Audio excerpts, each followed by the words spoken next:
Саламатсызбы? Урматтуу Садыр Нуркожоевич, абдан көп нерселер өзгөрдү. Жакшы оңолуп атабыз. Оңолук абдан мындай темпибиз жакшы болуп атат да. Мен чын жүрөктөн эле айтайын, сизге ыраазымын.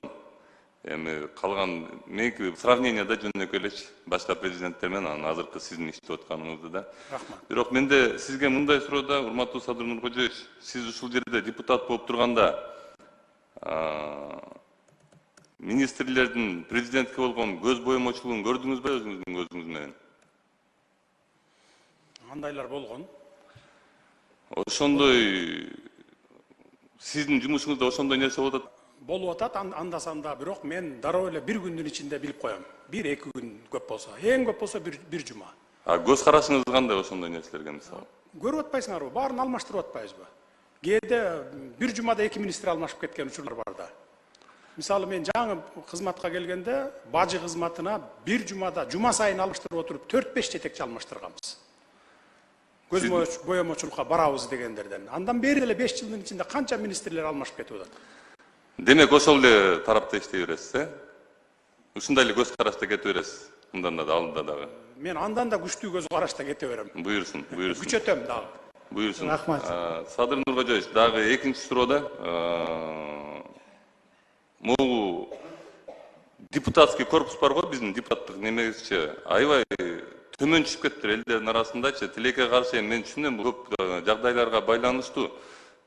Бирок сиз баягы конституциянын гаранты катары мен сизден суранып кетет элем да, ушул депутаттык немени статусту кайра ордуна алып келип берсеңиз. Бул мен элдин арасындагы айтып аткан жокмун. Элдин арасында сөз жүрө берет. Ал туура эле нерсе. Мен ушул министрлердин арасында болуп атканда, мисалы биз министрлерге барганда биз өзүбүздүн көйгөйүбүз менен барбайбыз, Садыр Нуркожоевич. Биз барсак биз элдин көйгөйү менен барабыз. Элдин суроолорун чечкенге барабыз. Кабыл албаганга аракет кылат. Биз көп убакыт мен мисалы жана немеде эле күтүп калам, жанагы азыр билесиз, ар бир министрликтерде охрана бар, жанагы милиция коюп койгон эшиктин алдындачы. Ошол жерде күтүп турасың, мисалычы. Көп убакыт күтүп калган күндөр болот да ал жердечи. Эми мен айтпайм, жалаң эле биз иштешибиз керек, же андай сыяктуу нерселер эмес, просто мыйзамдуулукту ордуна алып келип коюшту суранам да сизденчи.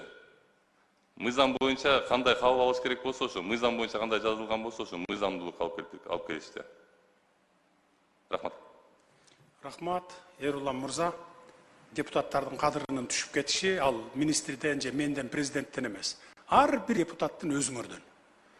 Майда чүйдө бир маселени көтөрүп, болор болбос бирдеме менен уят болуп атсаңар элдин алдында, анан эл кантип сыйлайт анан? Депутат деген орчундуу маселени көтөрүш керек. Эл үчүн, мамлекет үчүн жалпы маселени көтөрүш керек. Анан бир болор болбос бирдеме менен неме кылып атсаңар, ал өзүңөрдөн. Министрлерди болсо мен депутаттарды күтүүсүз кабыл алганга шарт түзүп бергиле. Эми депутат элдин өкүлү, коридордо же болбосо тетиги немеде туруп калбасын. Депутат барса неме кылгыла, кабыл алгыла дароо эле. Кезексиз кабыл алгыла. Жеке маселеси менен барса дароо жөнөтүп койсоңор болот. Эгерде мамлекеттин маселеси менен Эрулан мырза айткандай барса, керек болсо 1 саатты баарын кыла да ошол маселени чечкиле. Анан жеке маселе менен баргандар да көп да. Жеке маселе менен жүргөндөрдү да көрүп атпайбызбы?